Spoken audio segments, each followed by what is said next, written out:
महाराज जी, मन विचलित सा रहता है, जल्दबाजी में असंतोष की स्थिति रहती है, हमेशा व्यस्त रहते हैं, जिससे जीवन में दुख और नहीं, हम कह रहे हैं कब तक जल्दबाजी करेंगे? आखिरकार मृत्यु भी तो आ रही है।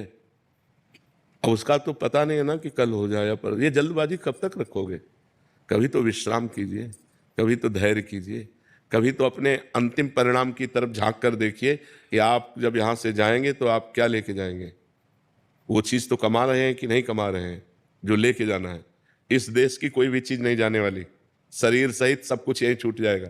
उसके लिए जल्दबाजी है और मृत्यु आ रही है, वो तुम्हारी एक एक सेकेंड गिन रही है।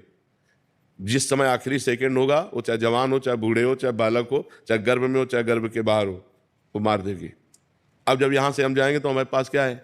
यदि नाम जप किया है तो हमारे पास है, या पाप कर्म किया है, पुण्य कर्म किया है, वो हमारे पास है। तो ज़्यादा क्या हमने किया है, ये मरने के पहले गणित लगा लो। अगर पाप किए हैं तो उस गठरी में आग लगाओ, नाम जप करके, तीर्थयाटन करके, दूसरों को सुख पहुंचा करके। जल्दबाजी ज़्यादा ठीक नहीं है। कब तक करते रहोगे? पूरा जीवन हो गया। कभी विश्राम भी तो सोचिए, कब विश्राम मिलेगा? ये हो जाए, फिर ये हो जाए, फिर ये हो जाए, फिर ये हो, ये क्रम बना ही रहेगा।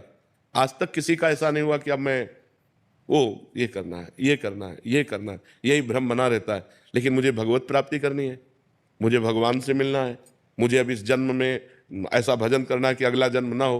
इसके विषय में कौन सोचता है? अगर यही सब करते रहे, शरीर छूट गया तो फिर पता नहीं कौन सी योनि प्राप्त हो। सुअर, कुत्ता, गधा, ऊंट, कितनी योनियां हैं। फिर हम जल्दबाजी में कुछ नहीं कर पाएंगे।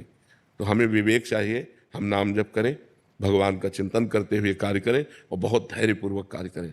जल्दबाजी में कभी भी हमारा शरीर छूट सकता है, हमारे हाथ क्या लगेगा। इसलिए सावधान रहिए। पवित्र भोजन, पवित्र विचार, पवित्र आचरण और नाम जप, तो आपका जीवन अच्छा रहेगा। फिर मन शांत रहेगा, फिर प्रसन्न रहेगा। कितनी जल्दबाजी, क्या क्या। एक कार्य हो तो एक कार्य, एक पूरा करोगे 5 खड़े हो जाएंगे काम, 5 पूरा करोगे 50 व्यवस्थाएं लग जाएंगी। ये माया है, ये कभी चैन से किसी को नहीं रहने देती। वही चैन से रह पाया जो भगवान का आश्रय ले लिया और भगवान का भजन किया। नहीं, सब परेशान है, सब परेशान है, सबकी खोपड़ी परेशान है। जो भजन नहीं करते सब परेशान है। आप देख लीजिए, कोई एक व्यक्ति बताए मैं संतुष्ट हूं अपने जीवन से, मैं संतोष को प्राप्त हो रहा हूं, वो वही कह सकता है जो भगवान से जुड़ा हुआ है, अन्यथा नहीं। इसलिए नाम जप कीजिए, पवित्र आहार, पवित्र विचार, पवित्र आचरण कीजिए। जल्दबाजी